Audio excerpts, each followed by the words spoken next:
네, 빌립보서 2장 12절에서 18절 말씀입니다. 가족들과 또 너 나이에 맞게 놀러도 여기저기 다니면서 살 수도 있을 텐데 뭐가 좋다고 거기서 그렇게 낯선 땅에서 낯선 이들과 함께 그 공동체 생활을 하면서 이렇게 땀을 흘리고 살았니라고 이게 묻게 됐어요. 네, 그 청년이 누굴까요? 네, 바로 접니다. 네, 저 애띠진 않았지만 젊은 청년이 있더라고요. 네, 사진 속에서 이 웃고 있는 모습을 보면서 제 삶을 돌아보게 됐어요. 그러면서 그래, 내가 그곳 가운데서 잘 갔구나. 그곳에서 수고하고 열심히 살았구나라는 생각이 들었습니다. 이 젊은 청년의 때에 힘들기도 하고 아프기도 하고 배우면서 또 부딪히면서 그 많은 것들이 있었지만 돌아보니까 모든 것이 다 하나님의 은혜이고 유익이었어요. 배울 수 없는 것들, 제가 이 한국 땅에 있으면 배울 수 없었던 것들을 배우게 되고 가정을 이루게 되고 무엇보다 하나님 나라의 일을 감당하며 열심을 낼 수 있었다는 것입니다.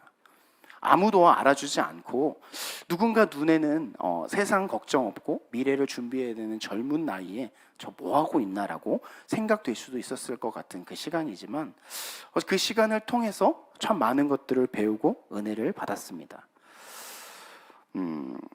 어떤 이에게는 미련한 일이라고 생각될 수도 있을 그 제 모습이지만 그 받은 사진 한 장을 보면서 나의 청년의 때, 저의 청년의 때를 돌아보면서 그 삶에는 어떤 후회도 없고 힘듦이나 아픔이 남아있지가 않았어요. 제게 남아있는 것이라고는 감사와 은혜입니다. 제 삶에는 그 어렴풋이도 아니고 진짜 1도 아닌 0.1도 없었던 계획이었어요. 필리핀이라는 나라는 제가 꿈꾸지 않았고 아무런 계획도 갖고 있지 않았던 그 땅이 바로 필리핀입니다. 목사님께서 예전에 말씀하실 때 저에 대해서 이제 간혹 얘기하실 때 성남시청 뒷거리를 돌아다니던 아이라고 이렇게 하셨는데 네, 성남을 벗어날 거라고는 생각을 하지 않았어요. 제 삶에서도 제 계획에서도 성남에서 그냥 내가 태어나고 자란 자리 가운데서 그냥 그렇게 살아가겠지라고 제 은연중에 제 마음속에 있었습니다. 필리핀에 가면서도 필리핀이 이 지구 세계 어느 곳에 있는지도 몰랐고 EMGL은 무엇인지 선교는 무엇인지 그 어떤 것 아무것도 몰랐었습니다. 그냥 그렇지만 그 하나님께서 보내신 그 땅의 감으로 말미암아 제게 선교와 열방, 그 하나님의 나라를 바라보는 삶을 살 수 있게 된 것입니다. 많은 분들은 제가 한국에 왔을 때 많은 분들이 물어보셨어요. 계속 한국에서 사실 건가요? 라고 물어보시더라고요. 그럴 때 제 대답은 하나님이 어느 곳으로 보내실지는 모르겠지만 보내신 곳에서 있겠지요 라고 말씀을 드리곤 합니다. 제 삶을 바라보면 정말 그 인형 뽑기에서 그 집게가 인형을 들어서 옮기는 것 같이 제 삶을 옮기시는 삶이에요. 저는 계획하지 못했고 바라보지 못했던 삶을 하나님께서 저를 친히 들으셔서 옮기셨어요. 제게 능력이 있어서 또 제가 뭔가 있어서 제가 계획을 세우고 제 삶의 그 플랜을 세워서 갔던 것이 아니라 그저 하나님의 은혜로 보내셔서 필리핀에 갈 수 있었습니다. 우리 모두는 이 보냄받은 자로서의 삶을 살아가야 돼요. 그곳이 어디인지도 모르고 또 언제인지도 모르고 그 계획이 내 계획과 다르고 내 생각과 다를 수 있지만 우리 모두는 하나님께서 보내신 곳 가운데 나아가야 된다는 것입니다. 하나님께서는 저를 이 필리핀에 보내신 것 같이 우리는 하나님의 기쁘신 뜻을 위해서 우리의 삶을 드릴 수 있어야 돼요. 이 잠언 16장 9절에서 사람이 우리 함께 읽겠습니다. 사람이 마음으로 자기의 길을 계획할지라도 그의 걸음을 인도하시는 이는 여호와시니라. 우리가 계획을 세우고 아무리 원할지라도 하나님께서 그 길을 세우지 아니하시고 우리를 지키지 아니하신다면 우리는 할 수 없음을 기억해야 돼요. 제 삶의 계획에는 필리핀을 생각하지도 아니하고 어디인지도 몰랐지만 또 저는 주의 종이 되고 싶지 않았었고 사업으로 교회와 주의 종 우리 목사님을 도와서 하나님의 나라를 세워가고 싶었던 그 계획이 있었지만 하나님께서는 제 삶의 계획에 없는 곳으로 저를 부르셨습니다. 우리의 삶은 하나님께서 이끄시고 하나님께서 원하시고 그와 함께 우리에게 가장 좋은 곳으로 보내신다는 것을 우리는 항상 기억해야 돼요. 제가 만약 이 필리핀에 가지 않았더라면 이런 생각을 가끔씩 합니다. 그렇다면 이 아름다운 우리 교회뿐만 아니라 제가 이 하나님의 은혜에서 멀어져서 신앙생활에서 멀어진 삶을 살고 있을 것 같아요. 우리가 이 알맞은 때에 하나님께서 가장 좋은 것으로 우리를 이끄시는 분을 기억하면서 보내신 곳에서 보냄받은 자로 우리는 순종하면서 그분의 뜻에 따라 살아가야 하는 것입니다. 오늘 이 성경에서 바울은 이 빌립보 교인들에게 12절을 통해서 이렇게 말씀하고 계십니다. 오늘 본문 12절 함께 읽겠습니다. 그러므로 나의 사랑하는 자들아, 너희가 나 있을 때뿐 아니라 더욱 지금 나 없을 때에도 항상 복종하여 두렵고 떨림으로 너희 구원을 이루라 라고 말씀하고 계세요. 우리는 구원을 이루어 갈 수 있는 존재가 아니에요. 우리의 힘으로나 어떠한 행위로 우리는 구원을 이룰 수 있는 존재들이 아닙니다. 그래서 에베소서 2장 8절에서 9절에서도 이렇게 말씀을 하고 계십니다. 함께 읽겠습니다. 너희는 그 은혜에 의하여 믿음으로 말미암아 구원을 받았으니 이것은 너희에게서 난 것이 아니요 하나님의 선물이라. 행위에서 난 것이 아니니 이는 누구든지 자랑하지 못하게 함이라. 아멘. 바울은 그럼에도 우리에게 구원을 이루라라고 말씀하신 이유에 대해서 우리는 깊이 묵상할 수 있어야 되는 것입니다. 구원을 이루는 것은 세상적인 노력이 아닌 이 구원을 주신 하나님을 바라보고 전적으로 그분의 계획과 명령에 순종할 때 우리는 그 구원을 이룰 수 있는 것입니다. 바울은 이것을 너무나도 잘 알고 있어요. 우리가 구원을 이룰 수 없음에도 바울이 우리에게 구원을 이루라고 말하는 것은 이미 구원에 대해서 듣고 알고 있는 자들, 즉 그리스도인들에게 너희가 혹 구원을 잃어버리지 않도록 그 구원을 붙잡으라는 뜻입니다. 바울은 이 구원을 붙잡기 위해서, 이루기 위해서 우리에게 두 가지의 영역에 대해서 말씀하고 있습니다. 첫 번째는 하나님께서 보내신 곳에 순종함으로 보냄받은 자가 되어야 한다는 것입니다. 바울은 이 순종에 대해서 빌립보서 2장 5절에서 8절에서 이렇게 말씀하고 계세요. 우리 함께 읽겠습니다. 너희 안에 이 마음을 품으라. 곧 그리스도 예수의 마음이니 그는 근본 하나님의 본체시나 하나님과 동등됨을 취할 것으로 여기지 아니하시고 오히려 자기를 비워 종의 형체를 가지사 사람들과 같이 되셨고 사람의 모양으로 나타나사 자기를 낮추시고 죽기까지 복종하셨으니 곧 십자가에 죽으심이라. 8절에 사람의 모양으로 나타내사 자기를 낮추시고 죽기까지 복종하셨으니 곧 십자가에 죽으심이시라. 우리가 품어야 할 순종은 바로 이러한 순종입니다. 예수님의 순종은 자신의 뜻을 내세우는 것이 아닌 아버지의 뜻, 하나님의 뜻에 따라서 그 십자가를 지신 거예요. 하나님을 사랑함으로 말미암아 순종하고 자기가 보냄받은 이 땅 가운데서 그 십자가라는 사명을 감당하셨다는 것입니다. 오직 하나님께서 기뻐하시는 뜻을 위해서 예수님께서는 순종하신 거예요. 이 순종은 자기의 뜻을 내세우는 것이 아닙니다. 하나님의 말씀에 따라서 우리를 낮추고 우리를 버리며 그 뜻에 따라 행하는 것이 바로 순종이에요. 예수님께서 자기의 뜻을 내려놓고 하나님께서 보내신 이 땅 가운데 오셔서 그 땀방울이 핏방울이 되도록 기도하면서 십자가의 사명에 순종함으로 말미암아 그 구원을 이루시게 된 것인 겁니다.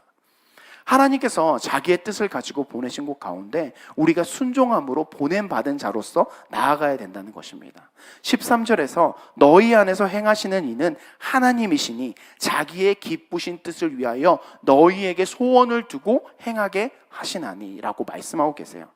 제가 이 말씀을 묵상하면서 이 기쁘신 뜻이 무엇일까? 왜 두렵고 떨림으로 구원을 이루라고 말씀하고 나서 우리에게 하나님의 자기의 기쁘신 뜻을 위하여라는 말씀을 우리에게 주시는 것일까라고 묵상을 했습니다. 우리가 구원을 이루기 위해서는 아버지의 뜻대로 행하는 자가 되어야 한다는 것입니다. 그 뜻이 기쁘신 하나님의 뜻이에요. 그런데 하나님께서는 그냥 순종하라고 하지 않으셨어요. 23절에 말씀하시기를 행하게 하시나니 라고 말씀하고 계십니다. 우리에게 할 수 있는 능력을 함께 주신다는 것을 우리는 기억해야 돼요. 하나님께서 너희가 내 기뻐하는 뜻을 행하라고 말씀하면서 능히 그 뜻을 이룰 수 있는 은혜를 주신다는 것입니다. 우리 삶의 작은 영역에서 하나님께서는 그 순종을 원하세요. 처음부터 우리에게 십자가를 지라고 순교하라고 말씀하지 않으십니다. 제가 처음 이 필리핀 가기 전에 몇 번의 작은 순종을 하나님께서 요구하셨어요. 저는 필리핀을 갔을 때 이제 군대를 제대하고 3개월 뒤에 이제 필리핀을 가게 됐습니다. 이 필리핀 제대를 하고 필리핀을 가게 되니까 나름 필요한 것들이 꽤 많았어요. 그때 당시에 저는 그래도 나름 이제 패션에 신경을 쓰는 사람이라고 생각을 하면서 옷을 사는 것을 조금 좋아했었습니다. 근데 필리핀, 이 더운 나라에 간다고 하니까 이것도 필요하고 저것도 필요하고 면바지도 필요하고 청바지도 필요하고 뭐 여러 가지 옷들이 필요했어요. 근데 물질이 조금 없었는데 갑자기 아버지께서 말씀드리지도 않았는데 저한테 물질을 주시는 거예요. 그래서 이게 하나님의 뜻이구나. 하나님 참 신실하시다. 내가 필요한 것을 공급해 주시는구나 하면서 너무 기분이 좋게 예배를 참석했습니다. 그 예배가 수요 예배인지 금요 예배인지 잘 기억은 나지 않아요. 근데 그 예배 그날 선교사님께서 오셔가지고 말씀을 전해주셨어요. 그 찬양을 하고 선교사님 말씀을 듣기 시작한 지 얼마 되지 않아서 하나님께서 제게 요구하시는 거예요. 제가 가지고 있는 물질을 그 선교사님께 흘려보내라는 것입니다. 그 순간부터였던 것 같아요. 말씀이 지금도 생각나지 않는 이유가 그 말씀 때문에 기억하지를 못하는 것 같아요. 하나님, 나도 필리핀 가는데 이 물질이 얼마나 소중한지 하나님도 아시잖아요. 저 이것도 사야 되고 저것도 사야 되고 제가 필요한 게 너무 많아요 라고 하면서 그 말씀을 듣는 내내 제 안에 많은 어려움들이 있었습니다. 지금 보면 그 어려운 것도 아니고 제가 꼭 필요한 것도 아닌 것 같았는데 그때 당시에는 그 상황이 너무나도 제게 힘이 들었어요. 그러면서 예배가 거의 끝나갈 쯤에 결단을 하고 하나님께 그 물질을 올려드렸습니다.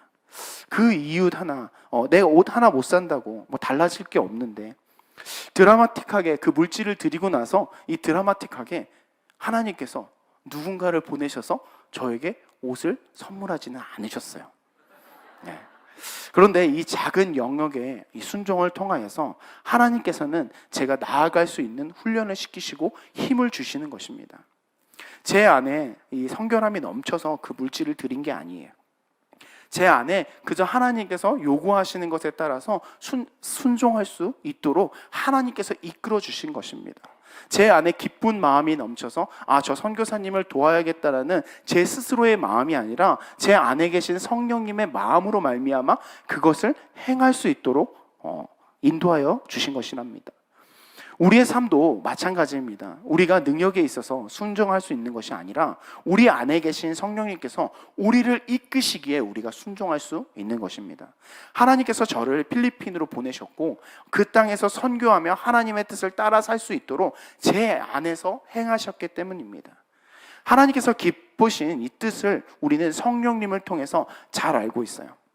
늘 우리 안에 성령님을 통해서 하나님이 원하시는 것에 대해서 끊임없이 말씀해 주시기 때문입니다. 그리고 그 음성은 비교적 명확해요. 우리를 보내신 곳 가운데서 보냄받은 자로 살아가는 것, 우리가 하나님의 복음을 증거하고 우리가 하나님을 사랑함으로 말미암아 그분의 말씀, 그분의 사랑을 전한다는 것입니다. 하나님께서는 우리를 교회와 공동체로 우리를 보내셨어요. 이 교회와 공동체 안에서 우리는 그리스도의 마음을 품고 살아가야 되는 것입니다. 먼저 섬기고 사랑하고 그리스도의 복음을 전하기 위해서 우리 스스로를 낮춰야 돼요. 우리 먼저 행하고 나아가야 된다는 것입니다. 성령님께서 우리에게 부어주시는 마음, 서로 사랑하라, 서로 섬기라는 마음입니다. 하나님께서 우리를 보내신 그곳, 이 교회에 모인 것이 나의 뜻, 내가 고른 것이 아니라 하나님께서 그 기쁘신 뜻을 행하기 위해서 우리를 인도하셔서 이 교회에 보내셨고 우리 공동체 가운데 보내셨다는 것입니다. 앞서 읽은 5절 7 빌립보서 2장 5절에 10절에서 예수님은 자신을 낮추시고 죽기까지 복종하셨다고 말씀하세요. 그 주님을 따라서 우리를 보내신 이 공동체에서 서로 섬기고 사랑해야 됩니다. 빌립보서 2장 2절에서 3절 우리 함께 읽도록 하겠습니다. 4절까지입니다. 죄송합니다. 4절까지 우리 함께 읽도록 하겠습니다. 마음을 같이하여 같은 사랑을 가지고 뜻을 합하며 한 마음을 품어 아무 일에든지 다툼이나 허영으로 하지 말고 오직 겸손한 마음으로 각각 자기보다 낮게 여기고 각각 자기 일을 돌볼 뿐더러 또한 각각 다른 사람들의 일을 돌보아 나의 기쁨을 충만하게 하라. 바울은 한 마음으로 지체를 서로 돌보라고 말씀하고 계세요. 그리고 그 돌봄의 목적은 하나님의 영광을 위하여서입니다. 우리를 교회에 보내시고 이 공동체 안에 보내셔서 서로 다르고 서로 맞지 않을 수도 있지만 그 안에서 서로 돌보고 사랑함으로 아버지께 영광을 위하여 하라고 하시는 것입니다. 빌립보서 2장 11절 모든 입으로 예수 그리스도를 주라 시인하여 하나님 아버지께 영광을 돌리게 하셨느니라.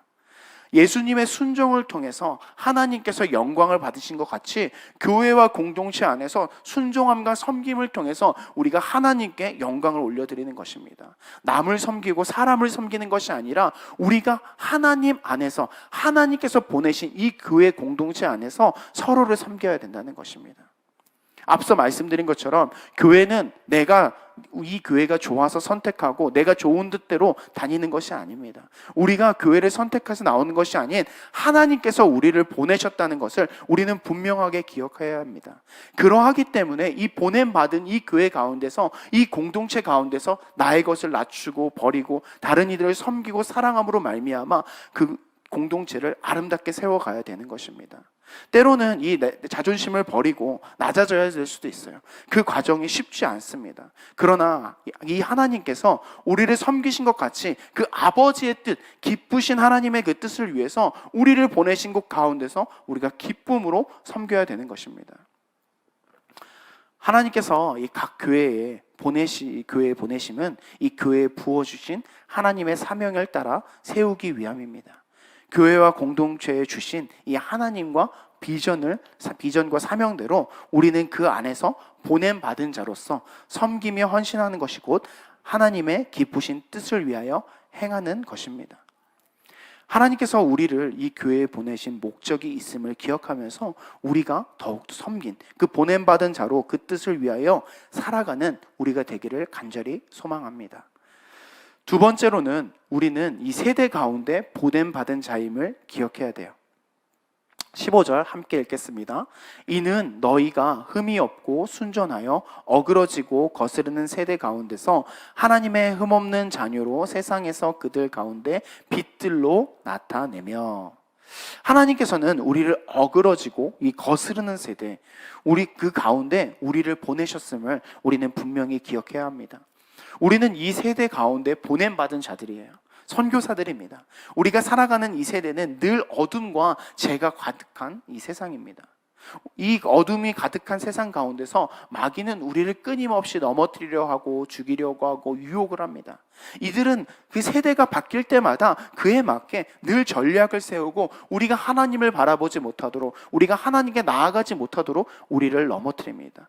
때로는 공포로, 집단 이기주의로, 문화로, 물질로, 인본주의적인 사고와 이 단어들로 우리의 눈을 멀게 하고 우리 눈을 가리고 있어요. 때로는 인간적으로 굉장히 좋아 보이고 합당해 보이고 합리적인 모습으로 여러 가지 이유들을 들면서 하나님의 영광을 위하여 살아가지 못하도록, 우리가 죄의 종노릇 하도록 우리를 이끌고 있습니다. 특히 이 마지막 때가 다가오는 이 세대 가운데 우리는 보냄받은 자임을 기억하면서 빛을 나타내야 합니다. 요한복음 1장에서 빛이신 예수님에 대해서 분명하게 증거하고 계세요. 우리 청년들 돌아오는 주에 요한복음 성경 퀴즈가 있는데 잘 읽고 계시나요? 네, 1장에서 이 빛이라고 예수님을 빛으로 증언하고 계시는 걸 잘 알고 계시죠? 네, 대답해 주셔서 감사합니다. 네. 우리는 이 빛이신 이 예수님을 증거하는 삶을 살아야 합니다. 우리가 순전하여서 이 세대 가운데 빛이신 예수 그리스도를 증거해야 된다고 말씀하고 계세요. 그런데 문제는 우리는 흠이 없을 수 없다는 것입니다. 우리는 늘 죄를 짓고 넘어지고 쓰러지는 것이 바로 우리 연약한 실존이에요. 로마서 3장 10절 기록된 바 의인은 없나니 하나도 없으며. 로마서 3장 20절 그러므로 율법의 행위로 그의 앞에 의롭다 하심을 얻을 육체가 없나니 율법으로는 죄를 깨달음이라. 의인은 하나도 없다고 말씀하고 계세요. 누구도 의인이 될 수가 없습니다. 그래서 성경은 우리에게 분명히 말씀해 주고 계시는 거예요. 의인이요 당대의 완전한 자라고 여김을 받는 이 노아는 하나님의 은혜로 말미암아 의인으로 칭함을 받은 것입니다. 율법을 다 지켰다고 말하는 이 부자 청년은 하나님이 기뻐하시는 뜻이 없기 때문에 결국은 근심하며 돌아가게 됐어요. 죄가 없는 자는 아무도 없습니다. 그러기에 우리는 순전한 자가 될 수가 없는 거예요. 우리는 의인이 되는 것이 아닌 의인이라 칭하는 하나님의 은혜를 받은 자들임을 기억해야 됩니다. 우리는 빛이 되는 것이 아니라 하나님의 은혜로 그 빛을 받아 전하는 자들인 것을 기억해야 돼요. 그럼에도 하나님께서는 우리가 의인이 아니고 죄인이고 넘어지고 쓰러지고 자빠지는 그러한 연약한 자임에도 불구하고 우리를 의인이라고 말씀하시고 우리에게 순전하라고 말씀하시는 것은 로마서 2장 21절 우리 함께 읽겠습니다. 그리스도 예수 안에 있는 속량으로 말미암아 하나님의 은혜로 값없이 의롭다 하심을 얻은 자가 되었느니라. 아멘. 예수 그리스도 안에서 속량함으로 말미암아 하나님의 은혜로 말미암아 우리는 의롭다함을 얻은 자가 된 것입니다. 예수님께서 이 피 흘리심으로 십자가의 그 사명을 지심으로 말미암아 우리를 사랑하셔서 하나님이 보내신 이 땅 가운데 오셔서 그 십자가 사명을 지셨기 때문에 우리는 의인으로 인침을 받을 수 있는 것입니다. 죽을 수밖에 없는 우리의 악함과 이 죄악을 다 덮으시고 구원하신 그 하나님의 은혜로 빛이 없는 이 어두운 세상 가운데 우리는 빛을 전하는 자들이 되어야 되는 것이에요. 우리가 세대 가운데 보냄을 받은 것은 때로는 우리 가정이 될 수도 있고 학교가 될 수도 있고 우리의 직장 또 친구들과의 관계가 될 수도 있어요. 또는 정말 우리가 열방으로 나아갈 수도 있는 것입니다. 오늘 말씀처럼 이 세상에서 그들 가운데 빛을 드러나는 자들이 되는 것이 바로 하나님이 기뻐하시는 뜻을 행하는 그리고 그것으로 말미암아 구원을 이루는 자들이 되는 것입니다. 주님께서 우리를 보내신 곳 믿음의 가정일 수도 있습니다. 또는 믿지 않는 가정 가운데서도 보내실 수도 있어요. 늘 우리가 먼저 예수 그리스도를 닮아 그 어느 곳이든지 우리는 복음을 증거하는 자들이 되어야 된다는 것입니다. 때로는 이 복음을 증거함에 있어서 많은 어려움들이 있을 수도 있어요. 믿지 않는 가정과 이 친구들, 직장 동료들 사이에서 핍박이 올 수도 있습니다. 무시하고 조롱할 수도 있어요. 우리의 부족함을 두고 사람들은 손가락질하고 또 복음을 받아들이지 않을 수도 있습니다. 그런데 분명한 것은 우리가 하나님으로 말미암아 하나님께서 우리를 의롭다 하심으로 말미암아 순전한 자가 되어서 믿음을 지키면서 나아갈 때 하나님께서는 그런 우리를 통해서 복음이 흘러가게 하신다는 것입니다. 성경 어디에서도 복음을 증거하는 자의 능력이 뛰어나서 하나님께서 역사하신 적이 없어요. 사용하지 않으셨습니다. 부인을 누이라고 속이는 자, 그리고 자기의 형을 속인 자, 살인자, 부하를 죽이고 아내를 빼앗은 자, 배신한 자, 핍박한 자, 그 모습들, 그것 가운데 어디 하나 의인의 모습들이 없고 능력이 있는 자들이 아닙니다. 그러나 하나님께서는 그러한 자들을 통해서 하나님의 복음을 전했다는 것을 우리는 기억해야 됩니다. 그 모습 속에서 어느 하나 하나님을 드러낼 만한 모습들이 없었습니다. 하나님께서는 그들을 통해서 그런 죄인들과 연약함들을 통해서도 복음이 흘러가게 하신다는 것입니다. 하나님께서 필요하신 것은 능력이 넘치고 뛰어나고 자기의 의가 높은 자가 아니라 하나님께서 보내실 때 순종함으로 나아가는 자들을 하나님께서는 사용하신다는 것입니다. 오직 하나님께서 보내신 곳에 우리가 순종함으로 나아갈 때 내 능력과 내 의가 아니라 하나님이 사용하심으로 말미암아 그 복음이 흘러간다는 것입니다. 믿지 않는 가정 가운데 우리가 만약에 복음을 전하는 자로 보냄을 받았다면 우리는 그 안에서 우리의 삶을 변화시켜야 돼요. 우리가 예수님을 믿을 때나 우리가 믿지 않을 때나 우리의 삶이 늘 동일하고 똑같다면 누구도 그 안에서 예수 그리스도를 바라보지 않을 거예요. 우리가 만약 학생이라면 그 안에서 복음이 흘러갈 수 있도록 열심히 공부하고 혹시 내 안에 나쁜 습관들, 나쁜 말들이 있다면 그것들을 떨어져 나가게 해야 되는 것입니다. 우리가 예수 그리스도가 나를 사랑함으로 말미암아 그 안에서 우리의 삶이 변화될 때 그때 우리가 입술로 복음을 증거하지 않을지라도 우리의 삶의 모습을 통해서 예수 그리스도 그 복음이 우리 부모님들에게 우리 가정 가운데 흘러가게 된다는 것입니다. 우리의 삶을 변화를 통해 보냄받은 곳에서 하나님의 역사하심으로 그 복음의 능력이 흘러가게 되는 거예요. 친구들 사이에서, 직장에서 우리가 믿음으로 삶을 변화시키고 그들을 섬기기 시작하면 핍박하던 자들의 마음이 변하게 됩니다. 처음에 그들은 우리를 무시할 수도 있어요. 조롱할 수도 있습니다. 왜 교회가? 낮에도 왜 평일에도 교회가? 말할 수도 있어요.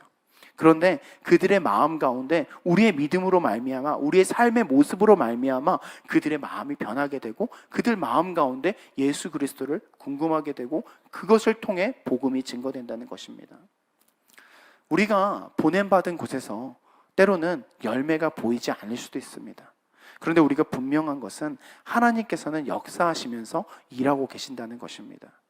혹시 내가 능력이 없고 내 연약한 모습으로 우리가 세상 가운데 보냄받은 자로 부름을 받았음에도 혹시 우리가 주저하고 있는 모습들이 있다면, 나의 힘이 아니라 오직 하나님이 우리를 순전하게 하시고 나아가게 하게 하시고 보내신 그분의 능력과 역사하심을 믿음으로 말미암아 우리에게 보내신 그곳 가운데서 우리는 선교와 전도를 멈추면 안 되는 것입니다.